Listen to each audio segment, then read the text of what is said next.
Let's see if we can struggle through some more of this. But before we get to that, let me cover a little bit of an incident that happened yesterday on the scanner that got me all worked up. I take it very seriously for some reason. I take the goddamn. I don't know. I get excited when I hear shit on the scanner. Anyway, let's listen to this call. 7234 headed west at Sunnyside and 140th. Yeah, 7234, you're doing your 155.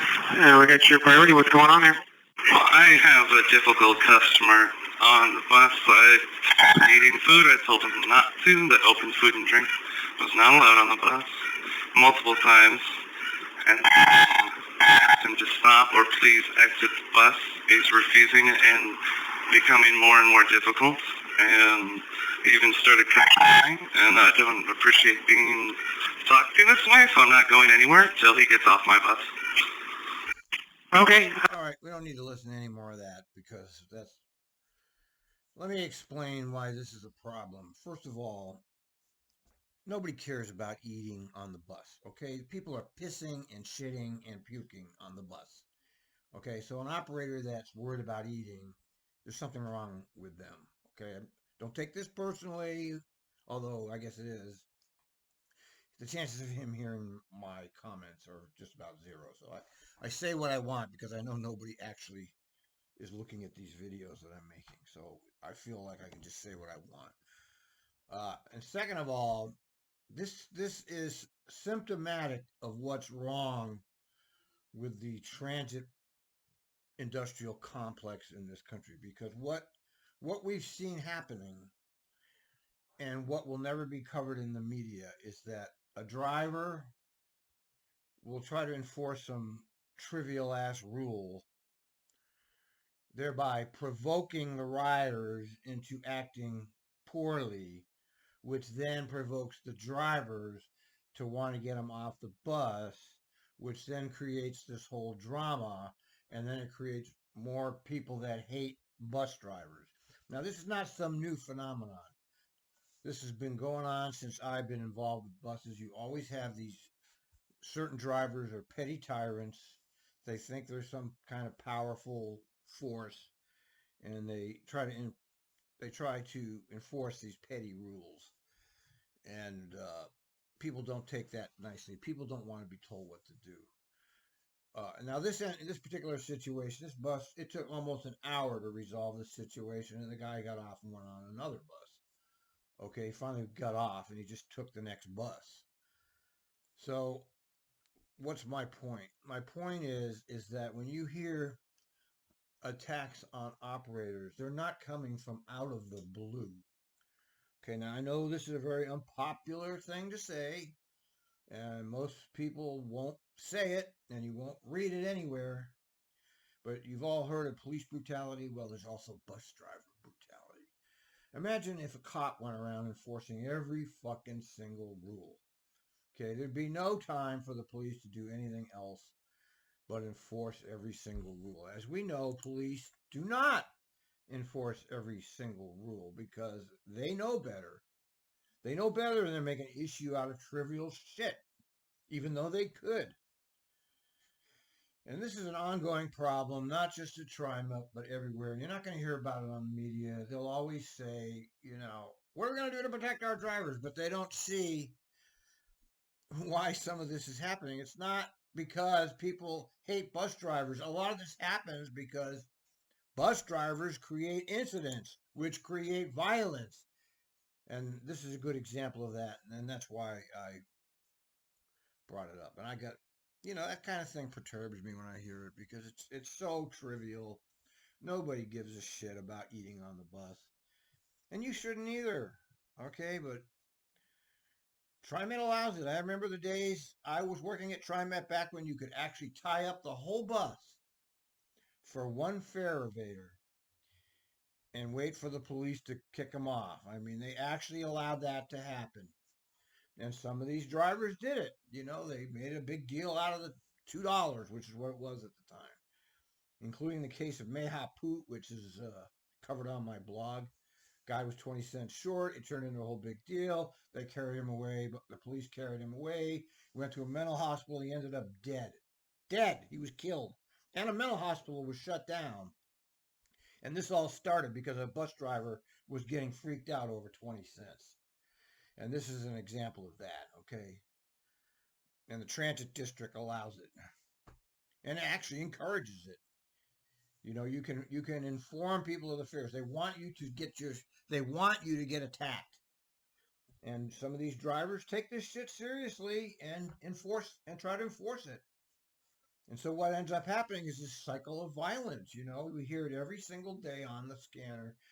Equipment gets damaged, things get thrown at operators, and there's a reason why that's happening. And nobody wants to talk about it but me. And nobody cares what I'm thinking, so I feel free to say these things because nobody else is going to hear it. But I know I'm right because not only do I follow the material daily, but I myself was a bus driver for half of my working life, 20 years to be exact. And I actually liked the job. Okay, I liked that job. I'm one of the few people.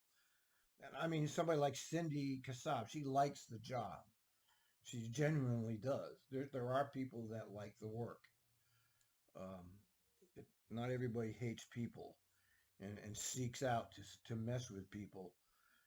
But there are a substantial number of drivers that do not like people and take great pleasure out of messing with people. Now let's get back to this horror show here. Here they're having their discussions about this baloney fare increase. But as we've already found out, this is coming from the banks. It's not coming from them even. This is coming from above TriMet, and they're just implementing it at the local level. So I know that, and a few other people might understand that. But they present this image as if it's like we're the ones making the decision here. Well, if these board members cared about people, they would not be entertaining a fare increase at the exact time their service is shit, unreliable, and horrible. But they're doing it, and they even have the fare Nazis out enforcing it now. So what you have in front of you is what we have everywhere. The government is out of control, and we are the victims of it. All right, everywhere, not just TriMet, everywhere.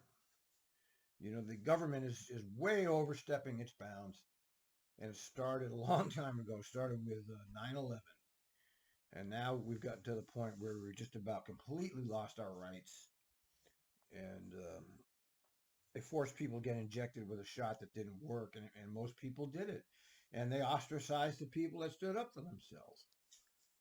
So we have a very serious problem on our hands, folks. And I'm hoping not to be alive when this finally manifests. But we're circling the drain. There's no doubt in my mind. And when does the drain take all of us down? I don't know. Could be any time.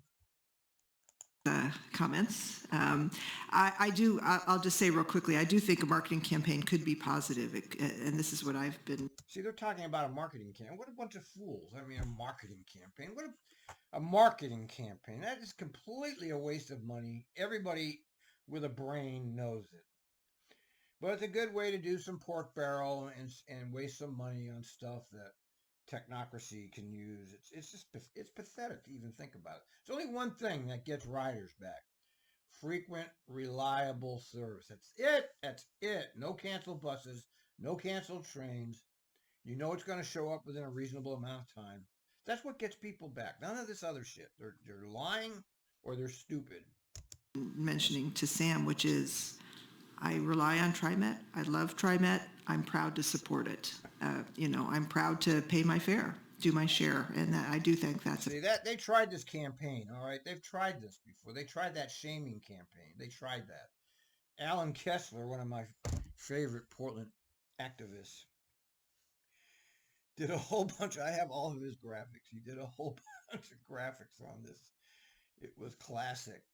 I mean, here they are back again. You see, they just keep repeating the same things over and over, and most people are not tracking any of this, so they don't know. They don't know. They can't put it together. Americans can't remember anything apparently. It just astounds me to watch shit just keeps happening over and over. Positive message we could use to remind folks that this is part of their obligation. If they love the system, They don't love the system. The system sucks. When you get your system reliable, you have a leg to stand on. When you actually have an actual system that's reliable and frequent, you can bring this up. Not now. Not now. Nobody loves the system right now. You're not paying attention at all, are you? Or you're lying. I keep saying the same thing over and over. Either they're stupid or they're lying. do their part to support it, and to me that's a positive message as opposed to a kind of a shaming message, which I agree we want to avoid. Yeah, you tried it. Thank you. One thing I'd like to say is that the staff has spent a lot of time thinking about they could live with any one of these. Yes, the 20 cent and the 30 cent doesn't get us home free for 12 years like the 40 cent does. And it's predicated our budget forecasting on an every other year scenario. What we're faced with here today is to start the process for the agency of finding a way to increase the fare revenue. And there are a lot of things in the forecast that we don't know. But Yeah, like impending recession, massive unemployment, bankruptcies. This is all the wrong time to be bringing all of this up. They're planning on tolling. I mean, they're extracting the wealth like never before, leading us to that drain I'm talking about. We're going down this drain. They're facilitating it, and they have no concern whatsoever for the riders here. It's very obvious. this board is faced with is making a decision about which one of these that you could support with some unknown about the future. And one of the things is my regret as being on the board over 5 years is that never before has there been a discussion about increasing fares. And let's just put that in some context. When they did raise the fares a decade ago, they raised them to the highest possible level, and we've gone over the fares of other transit districts, and TriMet is still more expensive than some of them, okay? And you can't compare TriMet to like New York MTA or MBTA or any of the real world, the giant systems. TriMet is a very simple little system. It's got your MAX lines and your bus lines, and it's all very small, basically, compared to like New York or Boston or even Seattle's got a much more comprehensive system. one of the things I'd like to see happen is that every year the board, the staff provide for the board the reality of how ridership and fare revenue is aligned or isn't aligned, and whether that decision has to be made on a year-to-year basis, whether we develop a forecast on an every other year basis of a fare increase. It may be that there may be some years when if ridership came back at a greater level, we wouldn't have to implement a fare increase every other year. Oh, well, see, somebody else brought this up. Why don't you just try to increase your ridership? But you can't do that when you don't have a system, okay? You can't increase ridership when your system doesn't actually function. And that's the bottom line here. They don't have a system that's functioning properly. All right, it's usually inefficient. It's not reliable. Even the MAX is not reliable, which is something I never thought I'd see. Okay, I knew they would always take care of the light rail part of the agency at the expense of the bus riders, because that's been the way it's been forever. But even now, the MAX is not reliable. They don't have operators there either. So I mean, they've let it collapse, and they're gonna, they have their excuse, the so-called operator shortage, which is a pay shortage, but the public believes this nonsense. They believe it. They believe the pandemic did it when it was actually a scamdemic, and it was a controlled demolition of all of society. Year. So I mean, now you got this guy Dessous sitting here I find it interesting at the end of the world, the oligarchy has put these minority faces in charge. So when the world does collapse, all these minority faces are now in charge of everything. I find that an interesting coincidence, don't you? I do. I mean, this is speculative, yes. I can tell you where I am is the least impact on people is the smallest increase, even though it comes sooner. It at least gets the agency moving in the right direction and addressing something that we haven't as an agency addressed for 10 years.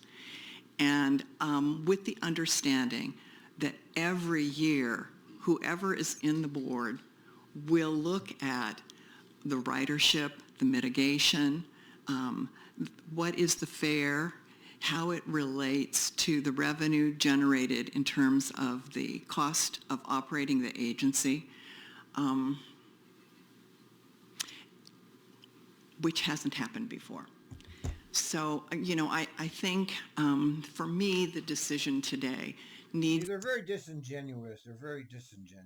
It's very disturbing to watch them trying to make an argument for this when we know there's no argument for it. We know it's the worst thing to do to the riders. We know that it will hurt people. So having to sit through this is very hard. And this has always been board meetings. Watching these board meetings is always very painful because these are elites running your transit system without your input. And this has been a problem since they created TriMet. But it really became a problem when the neoliberals took over the control of government and dismantled government basically for the private sector. I mean, you just have to look at the TriMet capital projects chugging away all private sector contracts, 100% funded or more, and then the service, which has been defunded, where you have 300 operators short, which is the equivalent of $30 million a year, which that money is then cycled into the private sector. But nobody knows this, okay? Nobody understands the dynamics here. Needs to be based on what has the smallest impact that will generate more money over the long run, with the caveat that it'll be evaluated on a year-to-year basis in budget development. Are there other comments? Director Lewis, you've been so silent. Thank you. Well, you have these uninformed elites making policy, and I don't know about you, but it's very troubling to have to watch a group of people that really don't know anything about transit sitting here making the decisions based upon what the executive staff has told them. Okay, Sam gives all the information they get is from Sam. Now, they just had their last board meeting and every single person testified against this. They haven't brought it up once. They haven't brought that up once. So they just will willingly ignore the public. Yes, I have been silent. As Kathy said, lots to listen to, and Now, I'm very disappointed in these minority representatives other than Kathy Way, because the blacks especially are the lowest economic status in the country and in Portland. So why aren't you standing up for them? Why aren't you saying no to this? lots of information to take in. I use a different lens, I think, from some of my board members, but I think just to comment on what you said, that the 2 years or 2.5 years of the pandemic played into us not discussing an increase, and that is why we're here today. So I know that during your tenure here on the board, maybe 4 or 5 years, but we're here. And then just comment on Kathy's Director Way's comment of looking back at what the reality is and having a new normal. I mean, I think that's the talk among many of my constituents is what's the new normal. But I have 3 comments to share. Can we go back to slide 8? And I just want to share with my fellow board members my thoughts. It's 8 where we have the financial impact on the fare increase, the graph. Okay.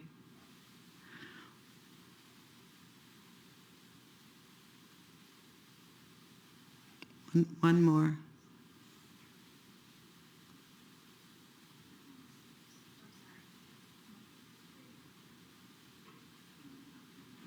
One more. Nope. 8. 8, financial impact on the fare increase.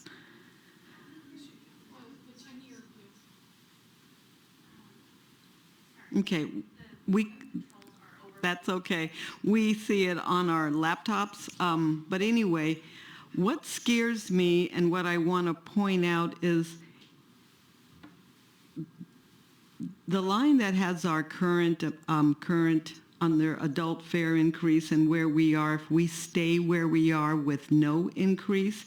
In the year 2027, we have 24.8. That scares the heck out of me. If we do not have an increase, we're looking at those of us that are sitting here talking to the folks in this room about layoffs. We will need to do something. And So they're talking about layoffs, but they're going to gouge the people that can least afford it. You see how it's double talk. You're going to gouge the people that can't afford to pay because you're going to start up with this layoff. Now, I went through this in 2008. They had everybody freaked out because there's going to be layoffs, okay? Everybody was freaked out. And we saw how that turned out. That was all a scam. Just like this. This is the exact same thing here. This is a planned demolition of a society in order to implement an agenda. And then once they've implemented the agenda, then everything goes back to normal. These things are not true, folks. These things they're telling you are not true. How that will impact our payroll and our operating and overhead. So that conversation compared to the conversation we have now doesn't scare me. I mean, I think we can look at something needs to be done, but I don't want to be here pretty much probably in 2026 having that discussion if we do nothing. That is huge. That is dangerous. It's not dangerous because it doesn't come out to anything anyway. We saw the slide. It was like $5 million a year. Okay, that's what they're going to make. That's got it doesn't affect anything. The other part, number 2, that I wanted to point out was... See, they're just parroting what they've been told by the executive staff. They're just telling you, they're feeding you back what the executive staff has told them. There was no discussion on increasing fare and how that will impact fare evasion. That's going to go up. I mean, that's just, yeah, if I can't afford it and it's going up, well, I'll just get on and avoid. And I think we can do better than increasing our fare inspection activity, because then we have a lot of folks doing evasion. I think that we can build on the part of ridership is putting more ambassadors. Even though we're going to increase the inspection activity, that will create some, I think, some rider safety. So not only increasing fare inspection, but also increase... Yeah, so they're parroting for the police state. They're going with the New World Order. We want more police. We want to use your broken windows. The fair inspection was always about police state. It's a broken windows policy. You know, you're checking the poorest people to make sure they paid their $250. Meanwhile, white collar crime is rampant. I mean, this is the country we live in, people, and it's enabled by a board like this. These are the enemy of you. These people are your enemies. Get it through your head. And I don't want to watch anymore because it's just too disturbing to have to listen to this.